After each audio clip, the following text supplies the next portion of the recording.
On today's Locked On Jayhawks, the KU football spring preview. What are the biggest questions? What's going to happen at quarterback with Jalon Daniels being injured? Who's going to emerge as receiver one for KU? What's the defense going to look like with DK McDonald? We get into all those questions and more on today's Locked On Jayhawks.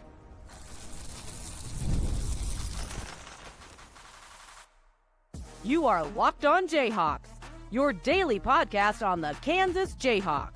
Part of the Locked On Podcast Network, your team every day.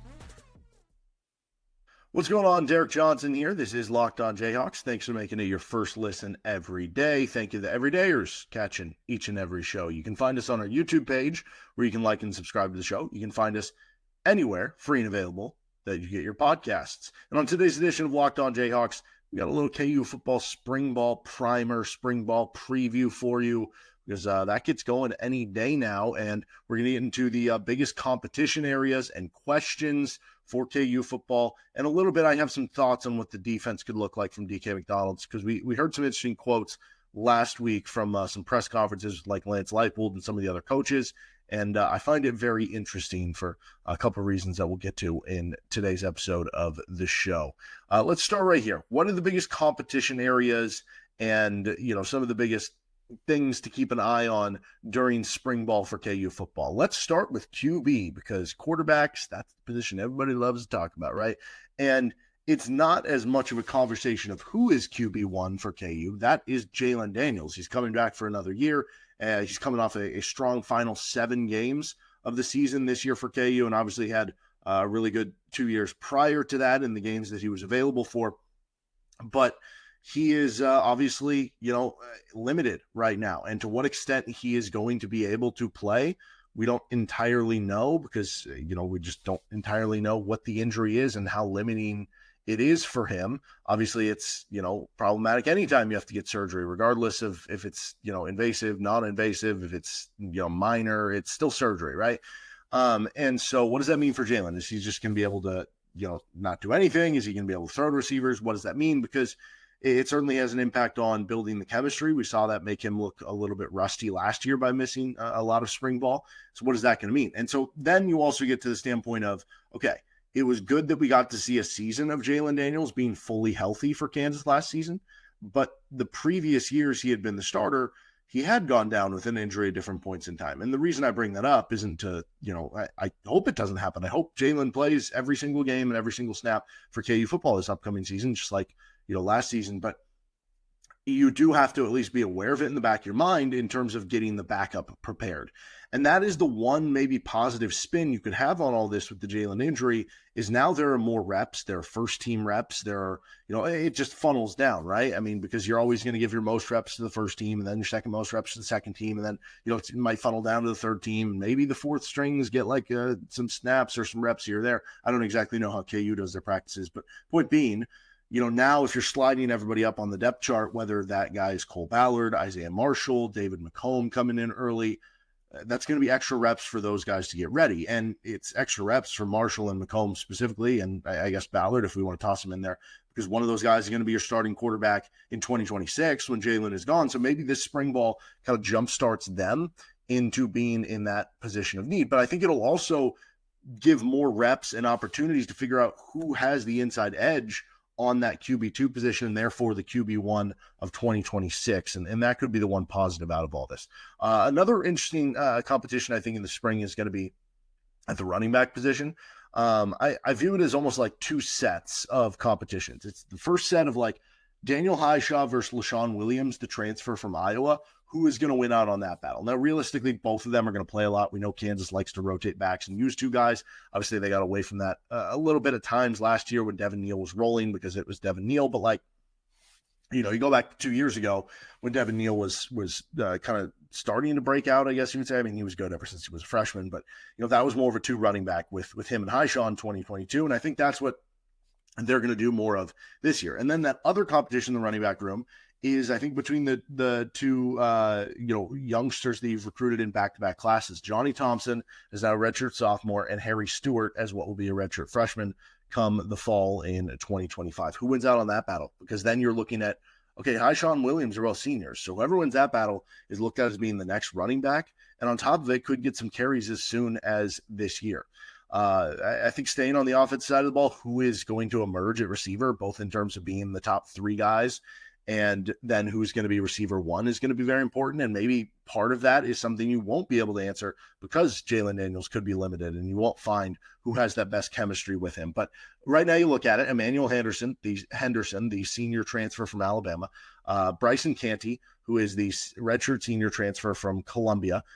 You have Levi Wentz, the redshirt senior transfer from Albany. You have Cam Pickett, the redshirt sophomore transfer from Ball State. You add to the guys that are returning, Keaton Kubeka, redshirt sophomore, Doug Emelian, redshirt senior, right? And then you add the group of freshmen, which I don't know which all freshmen are going to be here for spring ball, but eventually you will have 4 freshmen into the system with Nickens, Hayes, Nagy, and Cook.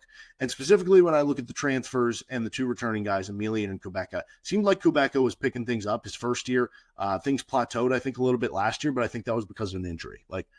So how healthy is he going to be for spring ball that he can kind of show what he can do exactly? And which of those transfers are going to step up and break out and show that they can be the guy? And ideally, multiple of them, if not all of them, show out to be the case where you have that depth and rotation. And maybe there just is more rotation from the receiver room this year than there ends up being in some of the past years when you had those 3 guys kind of set in a very real way. I think that'll be very interesting for KU to find during spring ball. On the defensive side of the ball, I think a lot of competition for departing snaps in the secondary, in the DB room, right? You lose Kobe Bryant and Mello Dotson. Obviously, there's going to be a ton of snaps to be had from the corners, but you also lose a lot from the safety position too with OJ Burrows and Marvin Grant, to where you just have all sorts of snaps available at both. And you added some transfers. You have some young talent in there that you're looking to take another step. You have some players that, maybe we thought would take a bigger step last year that will they now this year, that you have questions about, that it's going to be very interesting. So you look at like the corner room, you bring in DJ Graham, who is more of the ready-made corner. That's why you bring him in as redshirt senior. And then you bring in a guy like Jaleel Hurley, who kind of joins the young guys, who Hurley will be a redshirt sophomore, and he joins like the Jamel Croft, Jacoby Davis, Austin Alexander, Andre Gibson, eventually Chris McCorkle, as guys who will be, underclassmen by their eligibility on the field as being talented players that any of them could break out at any given moment. Now, I didn't mention Jalen Todd there, who fits the billing, because I feel like Jalen Todd is going to be one of those starters. And then Demarius McGee, like, where does he fit into all this? You look at the safety positions. I think it's going to be very interesting how this all shakes out, because maybe KU plays more 3 safety looks this year, and that opens up another, role and playing time and starting opportunity for one of these guys. But Taylor Davis acquitted himself very well as a redshirt freshman this past season. I think he's going to take an even bigger jump here in year 2. Lyric Rawls got brought in from Oklahoma State to play a big role on this defense. And then you have like a Damani Maxson, who redshirted in year 1. I don't know if he, figures to make that step this soon, or if it'll come another year or 2 down the road. You have the 2 Dye brothers, who I think struggled a bit last year, but Devin, I know, was I think both of them had injuries they were dealing with, but Devin specifically had more injuries. And then Mason Ellis, who's like this athletic freak, like, could he get on the field? So I'll be very interested to see how the DB room kind of shakes out, because it feels like a lot of talent and a lot of pieces right now that I don't know exactly how they're all going to go into the puzzle. And then the last big one here for spring football is who joins the incumbent starters on the offensive line. So it's really 2, but it's kind of 3 with an asterisk. Kobe Baines and Bryce Foster are the incumbent starters. Baines, a starter at the guard position, redshirt senior, has been playing for you for a couple of years now. Started getting in late into the season in 2022, was one of your top 6 offensive linemen in 2023, and was one of your starters last season. And then Bryce Foster, the transfer you brought over from Texas A&M, who by some accounts was the best center in the Big 12 this past season and one of the best centers in the country. He could have gone off to the NFL, decided to come back. And so when you look at Bryce Foster and Kobe Baines, that's a great start to the interior of the offensive line. How are you going to fill out the rest? Now, with Calvin Clements, that's the 3rd guy who I said is kind of asterisk, because we've seen him start games, we've seen him play, and it just feels like he is kind of a shoe-in at one of those spots. Obviously, it is open competition, and they're going to leave that open, and that's what this program does. But it feels like, if everything goes as planned, he will be that guy. So that would really leave 2 positions open. And that would be one of the tackle spots and one of the guard spots. Now, the beauty of it being 1 tackle spot, 1 guard spot, as opposed to being like 2 tackle spots or 2 guard spots, is that you don't necessarily have to, like, if you have 2 players who you're like, yeah, those 2 are our best offensive linemen, but let's say you had, your 2 tackle spots figured out, but you needed 2 guard spots, and you were like, oh, our next 2 best offensive linemen, both of them play tackle, or one of them can only play tackle. He can't play guard. The fact that you have guard and tackle available means that, okay, just whatever the next two best offensive linemen are, right? If this guy's better at guard or tackle, you just fit him into that one and you work the other way. And I think they have some guys that are cross-trained and can play different, like Tavaki Tuiko Lovato, the transfer from UCLA. He could play tackle or he could play guard. Nolan Gorchika, he could play tackle or he could play guard. So I think that helps in some of that stuff. And then you have, guys like the transfers you brought in, like Amir Herring, who you brought in a season prior during, I think, right around spring ball, right? Tyler Mercer, who had a really good freshman season, DeAndre Harper and Jack Tanner, some of the other freshmen that you brought in to the offensive line. How does it work? But also, how does the two deep figure out? Because you want depth on that offensive line. And certainly that would speak to who the future guys are going to be for KU. All right, other questions for Kansas. Let's get to that next. And then thoughts on what the defense could look like with DK McDonald. This episode of the show is brought to you by Roy. Attention Locked On Jayhawk fans, the future of college sports is here, and it's transparent. Before the Roy app, NIL negotiations often happened under the table, and fans didn't have a clear way to directly support the athletes they love. Now, with Roy, you get to be a part of the change and support Jayhawk athletes in the most transparent way possible. Roy, the NIL app, allows you to choose the player you want to support. Decide how much to contribute, receive exclusive content from the athletes you back. And the best part, if your player transfers, you get your money back. It's a risk-free way to show your support. The Roy app is giving fans control. No more uncertainty. Now you can provide transparent, impactful support and help shape the team and future of college sports with your contributions. Download the Roy app now from the App Store and start backing Jayhawk athletes the way they deserve, with transparency, trust, and real impact. This is the future of college sports. Join now by downloading Roy and supporting your favorite players.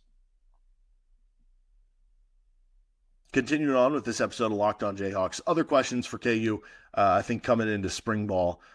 Is any of the defensive ends, the young guys, going to emerge? Because you bring in Justice Finkley, a transfer from Texas as a senior, to play a big role right away and probably be the favorite to start at the strong defensive end spot right now. Dean Miller comes back for another season after being All Big 12 second team by one place. Dylan Brooks, upperclassman, but he's coming off the injury. You have a lot of talented youngsters in that defensive end room. Now, are they going to end up being players in a year from now and 2 years from now?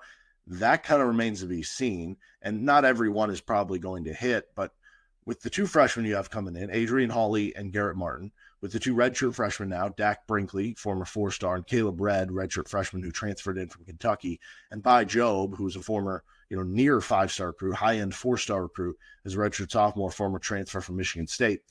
Can one of those guys break out this season? Can one of those guys play a big role on this team? And, can another one of them at least be a rotational player where you're starting to see a little bit more there? Obviously Dak Brinkley went a little bit more under the radar because of DJ Warner at his same position, and Warner got the playing time, and Brinkley, I think, had an injury his senior year of high school. So, or maybe it was his junior, I don't remember. That certainly impacts things, but can one of those guys step up and break out? I think that'll be a very interesting question, because there is more than enough talent for that to happen, and it would certainly add to another level, because I like the starting defensive end group of Finkley and Miller. I feel good about that, but how good do you feel about the depth? I'd feel a lot better if I knew one of those guys was going to break out for KU. The other part of this, will this be the best linebacker group that Kansas has had under Lance Leipold? So you look at it, 3 transfers: Bengali Kamara, Joseph Sipp, and then Trey Lathan. Obviously, you do have Jason Gilliam back, who's got an opportunity to, still compete for snaps and stuff like that. Logan Brantley trying to make a step in year 2. A guy like John Kamara, Ja'Cory Stewart, Malachi Kirby, who you're bringing in here. Even Tristan Fletcher, who, I don't know, man, probably more of a special teams player, but still, you look at the linebacker room for KU, and it's twofold. It's one, the question of, can they mesh together well enough, being possibly, if you're starting, are they going to start 2? Or are they going to start 3? That's another conversation here. But if you're starting all guys who are transfers, are they going to mesh enough? And if those are the guys who are calling out plays in the defense, now, who knows? Maybe in the DK McDonald defense, it'll be a safety calling out plays. I don't know. But if that is the case, are they going to be able to mesh well enough and quick enough as transfers into the program? Beyond that, will it be the best linebacking core? Well, J.B. Brown was pretty good last season for KU. I think I could probably make the argument that J.B. Brown has been the best linebacker of the Lance Leipold era during KU so far. Rich Miller would probably be the best leader, I guess you would say, from that linebacker group. I thought Cornell Wheeler was playing really well last year until he had the injury. Unfortunately, he's playing through the injury over the back half of the season, and you saw some of the performance suffer, I think, because of it. Kamara is maybe the most talented linebacker the KU has had since, I don't know, maybe you would go back to, because even as productive as Joe Dineen was, I don't think he was the most talented. Bengali Kamara might be bigger, faster, stronger. Maybe you go back to Ben Heaney. Ben Heaney was big, fast, strong. So he's very talented. With Sip, you have a very productive player at his previous stop. And then with Lathan, you have the guy who was clearly at another power university in your own conference and has some potential to him. PFF grades not great last year, but he was also playing coming off a season-ending injury from the year before. So with another year shaken off, how does that look? So I do think there's a real chance this winds up being the best linebacking core or linebacking season, you would say, of the Lance Leipold era. And I think they need it to be, because with all the players you lose in the secondary, even though you have a lot of talent and a lot of young players back, there are going to be some questions are you really going to be better without Kobe Bryant and Melo Dotson? It's maybe you can be close to it, but are you really going to be better? I don't know. It seems silly to think that. And so if you think the defense tackle room is good, which I do think it is, and you think the defensive ends can be at least comparable to last year and hopefully a little bit better, then you're kind of looking to the linebacker group to be like, if you guys can be indeed better, that's how the defense is going to get better overall, even despite losing, all conference, all American level corners and some productive players at the safety position too. All right, let's finish up here. More about the defense specifically. What do we think it could look like in year one under DK McDonald? Some interesting quotes, to say the least, from Lance Leipold and some other coaches around KU.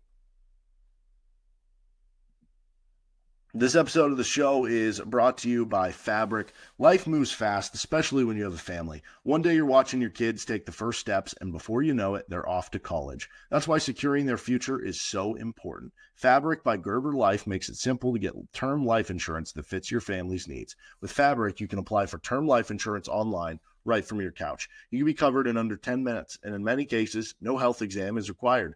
Beyond life insurance, Fabric also offers free digital wills, and access to investment accounts to help you plan for your children's future. Join the thousands of parents who trust Fabric to protect their families. Apply today in just minutes at meetfabric.com/lockedoncollege. That is meet, M-E-E-T, fabric.com/lockedoncollege. Policies issued by Western Southern Life Assurance Company, not available in certain states. Prices subject to underwriting and health questions. That is Fabric. Finishing up on this episode of Locked On Jayhawks, some thoughts on what the defense could be under DK McDonald. So let me go over some quotes, and then we'll kind of get into this. This was from Lance Leipold about a week ago, talking about the defense and what to see this year, differences, whatever. He said, quote, "I think we'll be simpler in some ways. I don't want to get into comparisons of overly past or whatever. I think expectations of how we're going to do things, how we're going to rally to the ball, what we're going to do, and fundamentally sound were things that I just really liked. The daily approach of how he addressed his position group and how that's going to carry over into our defense and make us what we'd expect to be a better unit." Okay, so basically the key takeaway there is I think we'll be simpler in some ways. Basically think of more, maybe less complexity, more of just let's just play hard and swarm the football type of thing and try to force turnovers. I don't know. Then you have Brandon Shelby, who is the assistant DB coach, I believe, a new hire this year. He said, quote, "The defense has to be simple where they can learn it and they can go out and implement it at a high level." So again, you hear the term simple. There's certainly something interesting there. Okay, then DK McDonald. Here's a quote from him from a week ago. He said, quote, "You really want to see this defense play fast. The way we can do that is by being really simple. Playing physically, this is still a violent game played by violent men, and I enjoy that part. I enjoy the physicality part of this, and then playing for each other. You always go a little harder for guys that you care about. So getting this group just to come together as one unit is fun because we got a lot of new guys. And so the joy of coaching is getting these new guys and these young guys to come together as one unit. So if we can play fast, play physical, and play for each other, I think we're going to play the type of football that we need to play and the type of defense we need to play here." So you keep going back to the simplicity here. And there is this is one of those things where I don't know exactly where to go on this because, first of all, let me say that there is a little bit of alarm bells that is going off in my head under the idea of how true is this? But the other part of this is it true? And if it is, then what does that exactly mean? Okay, let me start with the first thing. Here's where the alarm bells go off in my head.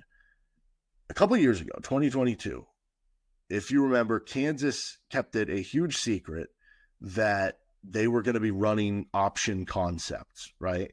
It's so much so that in their first game, their FCS game, I think it was against Tennessee Tech, they ran like a speed option. It was like once or twice all game long, just to maybe get a little practice. But then all of a sudden, game 2 against West Virginia, it's like a primary part of their offense. And it caught some teams off guard at the early part of the season, West Virginia and Houston, and Kansas gets off to a great start, and they end up making it to a bowl game. Great.